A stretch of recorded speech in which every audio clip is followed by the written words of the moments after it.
अयूब साहब, कल सर क्या होगा? कल के एहतजाज को किस तरह प्रिडिक्ट कर रहे हैं? क्या बहुत बड़ी तादाद में लोग निकलेंगे या ये एहतजाज आपकी नजर में फ्लॉप हो जाएगा?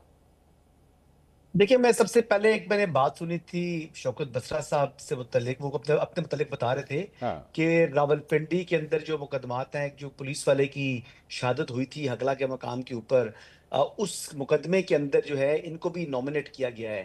अगर उन 65 मफरूर अदालती मफरूरों में शौकत बसरा भी साहब भी शामिल हैं, तो फिर मुझे आप पर ताज्जुब है कि आपने इनको शो में क्यों लिया हुआ है। वो अदालतों का एहतराम होना चाहिए। मंसूर अली खान साहब, आप और मैं, हमें अपनी अदालतों का एहतराम करना है, चाहे सिविल कोर्ट है चाहे सुप्रीम कोर्ट है। तो पूछ रहे हैं इनसे पहले कि ये अदालती मफरूर है या आप अदालती मफरूर? ये हसन मफरूर हसन नहीं है। अयूब साहब, मैं आपसे सवाल ये पूछना चाहता हूँ, कौन सी अदालतें, कौन से मुकदमात? मैंने तो पहले कहा कि जिस कत्ल की बात आप कर रहे हैं उसको हार्ट अटैक हुआ, उसके बेटे का स्टेटमेंट मौजूद है। उसके बाद शौकत बसरा को अगर सुन ले, आपने सवाल किया ना, जवाब ले ले। सब ऐसे ना करें ना, आपने मैंने को इंटरप्ट नहीं किया, अब जवाब ले ले, उसके बाद आप सवाल कीजिएगा। आपने जो कि मेरी जात के मुतालिक सवाल उठाया है, शौकत बसरा पे तो इस वक्त 60 मुकदमे दर्ज हैं। मेरे ऊपर 9 मई के मुकदमे भी दर्ज हैं, दहशत गर्दी के मुकदमे भी दर्ज हैं। और 9 मई वो है, वैसे तो मंसूर भाई के साथ सुहेल वड़ाइच साहब का इंटरव्यू आपने पॉडकास्ट सुना होगा। सुहेल वड़ाइच साहब ने कहा कि स्टैब्लिशमेंट बाकायदा ऑफर लेकर गई, डील लेकर गई वज़ीर आज़म इमरान खान साहब तक कि आप खामोशी के साथ बनीगाला बैठ जाएं। आप बनीगाला बैठेंगे तो हम आपको कुछ नहीं कहेंगे। इमरान खान साहब ने कहा एब्सोल्युटली नॉट। अगर तो ये हकीकत है 9 मई की, तो आप इससे अंदाजा लगा लें कि 9 मई, हम बार बार कहते हैं 9 मई हो, बाकी केसेस हो, 9 मई बहाना था, इमरान खान और तहरीक इंसाफ निशाना था। शौकत अब उमर अयूब साहब, हम लोग कोई अफलातून हैं, हम लोग कोहे काफ से आए हैं, हम लोग जिन्नात हैं कि एक एक वक्त में 15-15 जगह पे मौजूद है। कोयटा मौजूद है, सियालकोट मौजूद है, सरगोदा मौजूद है, मियाँ वाली मौजूद है, लाहौर मौजूद है। क्या बात करते हैं? चले हसन साहब को जवाब देने थे। जी हसन साहब, 26 नवंबर का मुकदमा है जिसके अंदर मफरूर अगर आप हैं उन 65 लोगों में से, वो 9 मई नहीं है। वो एक पुलिस, आज जोमे 14 पुलिस है। आपकी इतला के लिए आज हम अपने पुलिस के 14 को सलाम पेश करते हैं। और बात यह है कि अगर पुलिस के शहीद कांस्टेबल के केस में आप अदालती मफरूर हैं, तो मंसूर अली खान साहब, ऐसा शख्स आपका मेहमान नहीं होना चाहिए। क्या आप मेहमान बना रहे हैं अदालती मफरूर को? नहीं, मुझे तो नहीं पता कि वो मफरूर है कि नहीं। मुझे मैं फिर आपको क्योंकि सर लिस्ट ही इतनी लंबी है। अच्छा, मुझे भी नहीं मालूम था। इस वक्त तो मुझे भी तकरीबन आपको नहीं, पाकिस्तान में वो तो 50,000 बंदा मफरूर है। हर घर का बंदा नहीं मालूम था सुन लें कि हसन अयूब साहब सुन लें, इस वक्त 65 लोगों में ये शामिल है। इन्होंने तो खुद बताई है ये हसन अयूब साहब मेरे साथ इस वक्त लाहौर से हम ये शो कर रहे हैं। ये तो बड़े फर्स्ट क्लास यहाँ पे घूम फिर रहे हैं, यहाँ पे मोइल मुलाकातें भी कर रहे हैं।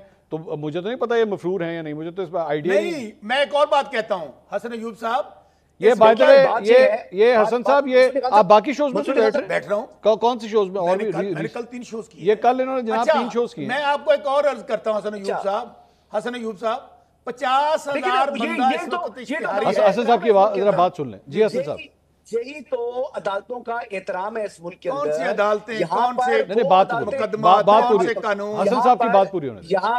यहाँ पर वो अदालतें हैं जो कि, अब आप सुन लीजिएगा बात, आपने बात की ना, बात पूरी सुनिएगा, काटिएगा मत। प्लीज। वो अदालतें जो फोटोकॉपी डॉक्यूमेंट्स के ऊपर टेम्पर डॉक्यूमेंट्स हैं, जिन बैंक्स की वो डॉक्यूमेंट्स लेकर आए वो 20 साल पहले बंद हो गए हैं, उसके ऊपर एक शख्स को सादिक और अमीन डिक्लेयर करें, वो बड़ी अदालतें आजाद हैं।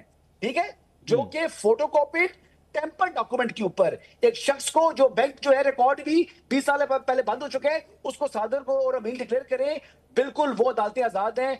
गुड टू सी यू वाली अदालतें आजाद हैं। लेकिन वो अदालत जो कि पुलिस के शहीद कांस्टेबल के जो है वो केस के अंदर कुछ लोगों को एब्सकॉन्डर डिक्लेयर कर दे, वो कोई 10 मकामात नहीं है, वो हकला का एक पॉइंट है जिसके ऊपर ये वाकया पेश आया। और क्या शौकत बसरा साहब ने 26 नवंबर के एहतजाज में शिरकत की थी या नहीं की थी? अगर की थी तो हकला में वो अली अमीन के साथ जो कॉन्वॉय था उसके साथ थे या नहीं थे? नहीं तो हसन अयूब साहब, हसन अयूब साहब, ये बताइए कि जब अली अमीन गंडापुर साहब के वारंट गिरफ्तारी निकलते हैं तो सर उनको भी तो पूरा टीवी पे लाइव कट किया जाता है, उनको भी दिखाना बंद कर दें।